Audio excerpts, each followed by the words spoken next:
اعوذ باللہ من الشیطان الرجیم سورۃ القصص مکیہ بسم اللہ الرحمن الرحیم پارہ نمبر 20 امن خلق آیت نمبر 85 آخری سبق ہے اس کا۔ ان الذی فرض علیک القرآن لرادک الی معاد الی معاد حمزہ اور عین کی آواز میں پراپر فرق کرنا ہے۔ اور ربی یہاں کاف کو را سے جوڑیں گے، لام بالکل ساکن ہو جائے گا، اس کی آواز بالکل پیدا نہیں ہوگی۔ اور ربی اعلم من جاء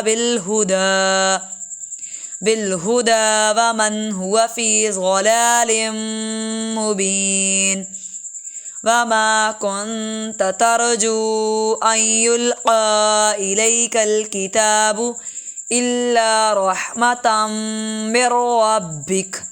تا کو میم سے اور پھر میم کو را سے جوڑنا ہے، من ربک لفظ نہیں پڑھیں گے، مر تم من ربک فلا تکونن ظہیرا للکافرین۔ را موٹا ہے، اس کے بعد لام کو باریک اور کاف بھی باریک، ظہیرا للکافرین۔ اس کو ہم اگر پڑھ جائیں نا قافرین تو یہ غلط ہو جائے گا، کافرین۔ الا رحمتا من ربک، یہاں پر اس لفظ کو غور سے دیکھیے گا، ایک تو غنہ بھی کرنا ہے، پھر میم کو را سے جوڑنا ہے۔ ہم پڑھ جاتے ہیں تم من ربک، وہ غلط ہو جائے گا، میم کو را سے تم من ربک ربک فلا۔ جب ہم کہیں رکتے ہیں اور وہاں علامت وقف نہ ہو تو اس لفظ کو لوٹا کر پڑھا جاتا ہے، تم من ربک فلا تکونن ظہیرا للکافرین ولا یصدنک عن آیات اللہ بعد اذ انزلت الیک ودع۔ یہاں علامت وقف نہیں ہے، رکتے ہوئے آخر لفظ ساکن ہو جائے گا، الیک ودعو الی ربک ولا تکونن من المشرکین ولا تدع مع اللہ الہا آخر۔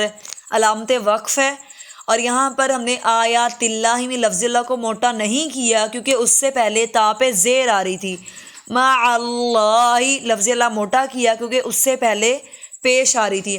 لا الہ الا ہو کل شیء ہالک الا وجہہ لہ الحکم وإلیہ ترجعون۔